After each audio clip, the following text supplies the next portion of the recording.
विठ्ठल पण मिशीवाला विठ्ठल. कधी ऐकलं आहे का की अशा नावाने सुद्धा विठ्ठलाचे रूप असेल म्हणून? होय, नक्की आहे. मिशीवाला विठ्ठल हे नाव ऐकलं तरी चकित होण्यासारखं काहीच नाही. आपल्याच महाराष्ट्रात अहिल्यानगर येथील श्रीरामपूर बाजूला टाकळीबांध नावाचे गाव आहे. तेथील मिशीवाला विठ्ठल नक्की कसा आहे आणि का आहे याचीच माहिती आज आपल्यासमोर मांडत आहे. विठ्ठल पांडुरंग म्हटलं की डोळ्यासमोर येते ती विटेवर कमरेवर दोन्ही हात ठेवून असलेली सावळी सोबत मूर्ती.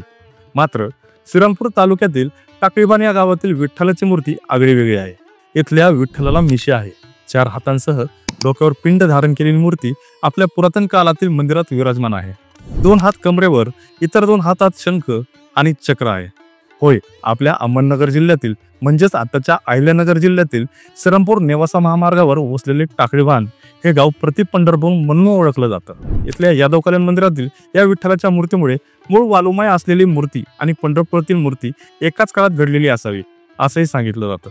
सध्या टाकळीबांधमध्ये जे मंदिर आहे त्यातील सभामंडपाखाली असलेल्या बारवेतून ही मूर्ती समोर आल्याचंही काही जण सांगतात. मंदिराच्या गर्भगृहातील चौथऱ्यावर विठ्ठल आणि रुक्मिणी यांच्या मूर्ती आहेत. विठ्ठलाचं वैशिष्ट्य म्हणजे त्याला मिशा, 4 भुजा आहेत. यात 2 हात कमरेवर आणि 2 हातात शंख व चक्र आहे. तर मस्तकावर शिवपंड, छातीवर कौस्तुभमणी अशी वैशिष्ट्यपूर्ण मूर्ती आहे. स्थानिक गावकरी जुन्या जाणत्याकडून याबाबत माहिती घेतली तर त्यांच्याकडून एक आख्यायिका ऐकायला मिळते. ती म्हणजे यादव काळात भानू नावाचा राजा पांडुरंगाचा भक्त होता. या गावाचं मूळ नाव टाकळी असावं.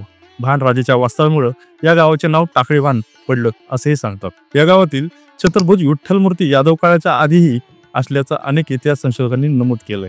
या संदर्भातील पुरावा पंढरपुरात सापडलेल्या एका शिलालेखात मिळतो. अनेक संशोधकांनी या मूर्तीचा निर्माण कालावधी तब्बल 1600 वर्षापूर्वीचा असल्याचे दाखले दिले आहेत. टाकळीबांध इथल्या मंदिरातील विठ्ठल मूर्ती ही महाराष्ट्रातील एकमेव चतुर्भुज विठोबा मूर्ती मानली जाते. हे रूप म्हणजे भगवान विठ्ठल आणि भगवान विष्णू या दोघांचं अद्वितीय एकत्रीकरण आहे. पंढरपूरप्रमाणेच इथेही आषाढी उत्सव प्रतिपदेपासून पौर्णिमेपर्यंत साजरा केला जातो. इतिहास संशोधक सुरेश जोशी, लेखक ग. दि. माडगूळकर, रा. ची. ढेरे आणि दमाशंकर पाटील आणि अमेरिकन अभ्यासक डॉक्टर ॲन हेडहाऊस यांनी या मूर्तीचं महात्म्य विस्तृतपणे स्पष्ट केलं आहे.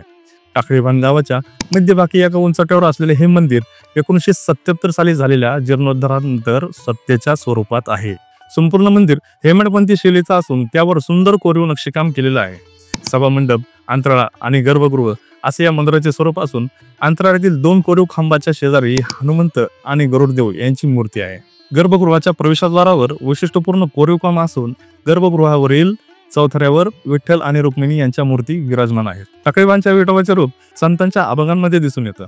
संत भानुदास म्हणतात, चतुर्भुज मूर्ती लावण्य रूपडे, पाहता आवडे जीवाभाऊ, वैजयंती माळा, किरीट कुंडले, भूषण मिरवले मकराकार.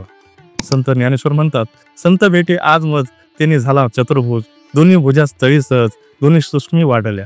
संत नामदेव सुद्धा म्हणतात, चतुर्भुज विठ्ठल कैक देखोने डोळा, भक्तांचा जिव्हाळा जीव माझा. या अभंगात वर्णन केलेली मूर्ती हीच असावी का की हे संतांचे भावविश्व आहे यावर निश्चित बोलता येणार नाही. पण टाकळीबांधमधील चतुर्भुज मिशीवाला विठोबा मात्र आजही श्रद्धेने उभा आहे हे नक्की.